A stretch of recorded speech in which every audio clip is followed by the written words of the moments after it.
Bueno, en esta píldora de lo que vamos a hablar es de las ineficacias. Y cuando hablamos de ineficacias tenemos que pensar, como dice la palabra, en actos que no cumplen la finalidad con la cual fueron celebrados. Actos que el ordenamiento jurídico prefiere que no existan y que no produzcan efectos jurídicos. No es que no existan, que no produzcan efectos jurídicos. Y vamos a ver que hay motivos para que el ordenamiento jurídico tome esta decisión. En primer lugar, tenemos que hablar de que cuando hablamos de ineficacias, tenemos que pensar en dos tipos de ineficacias. Ustedes cuando estudien tienen que estudiar dos tipos de ineficacias. La nulidad, que es una de las más comunes, si se quiere la más común y la que más van a ver, y la que más han escuchado en esta serie de videos, y la otra es la inoponibilidad. Cuando hablamos de nulidad, la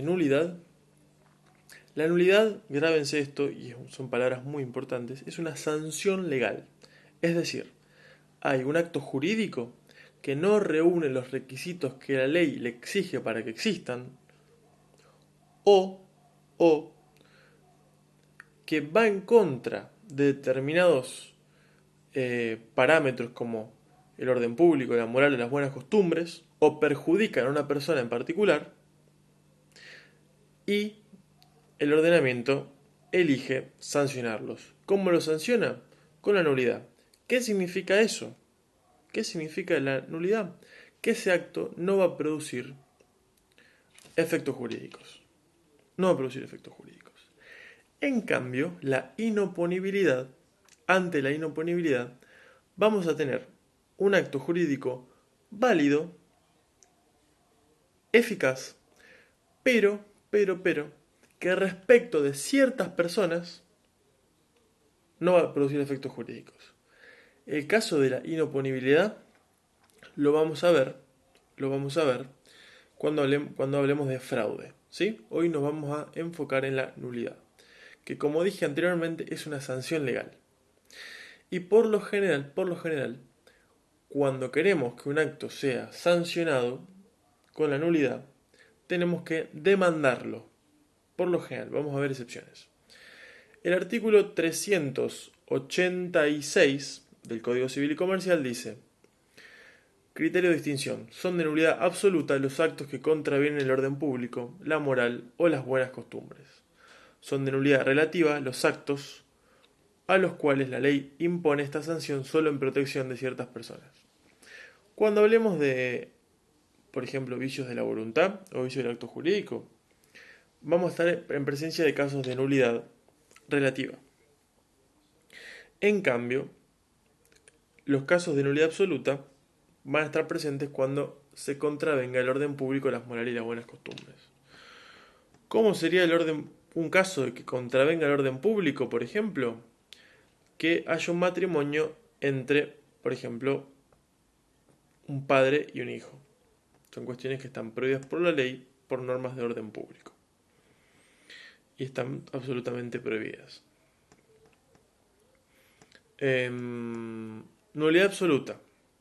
Consecuencias. La nulidad absoluta puede declararse por el juez, aún sin mediar petición de parte. Es decir, el juez, si conoce el acto, puede declarar la nulidad de oficio, sin que la parte que haya realizado el acto jurídico se inmiscuya o demande la nulidad.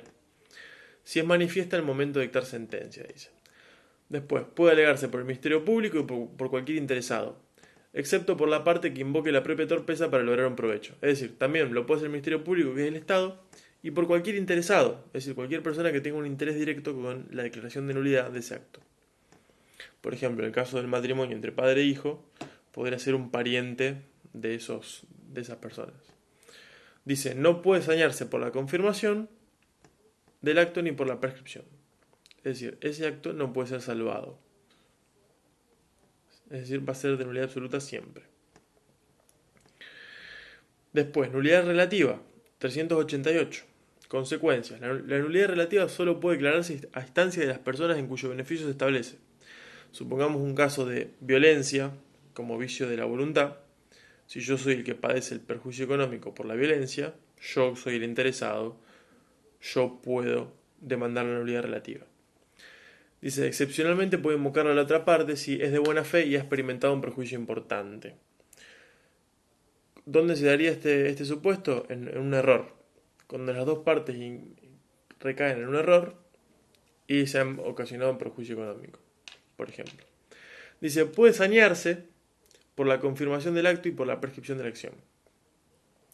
La parte que obró con ausencia de capacidad de ejercicio para el acto no puede alegarla si obró con dolo. ¿Cómo sería este ejemplo? ¿Cómo sería este ejemplo? Supongamos que yo fui declarado incapaz, fui restringido en mi capacidad para celebrar actos jurídicos patrimoniales, por ejemplo, vender mis inmuebles. Y yo, pese a saber eso, yo vendo un inmueble y le ocasiono un perjuicio a otra persona. Bueno, si yo lo hice con dolo, o sea, con la intención de perjudicar a otra persona, sabiendo que yo tenía mi capacidad restringida, bueno, yo no puedo alegar la nulidad ahí, por más que me ocasione un perjuicio. ¿Sí? Porque obré con dolo. Que el dolo hay que diferenciarlo del vicio de la voluntad y tenemos que pensarlo como la intención de llevar a cabo una conducta. Y también que conocer que esa conducta está mal y la llevamos adelante igual. Bien. Después también existen los casos de nulidad total y parcial. Que acá es muy, muy interesante porque hay actos en los cuales va a ser declarada nulidad total, es decir, todo el acto jurídico, como por ejemplo el matrimonio entre el padre y el hijo.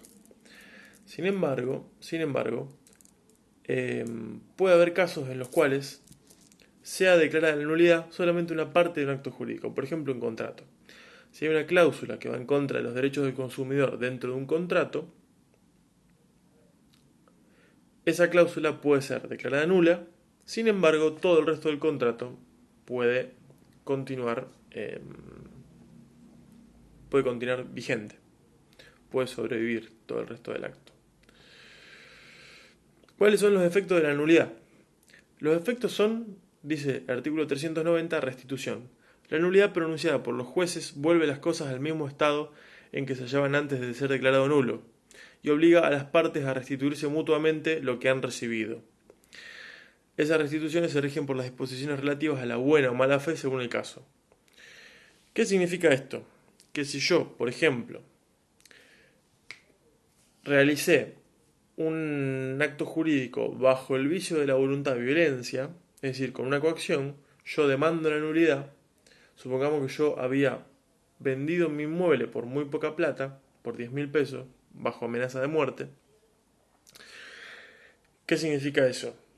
Que yo restituyo lo que me dieron y que la otra persona tiene que devolverme el inmueble, además de los daños y perjuicios que yo podría reclamar.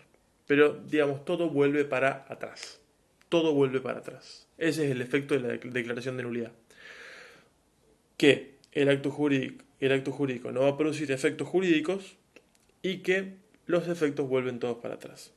Es decir, vuelve todo al mismo estado que estaba antes de que se produzca el acto. ¿Sí? Hasta acá un pantallazo general de la idea de nulidad y ineficacias.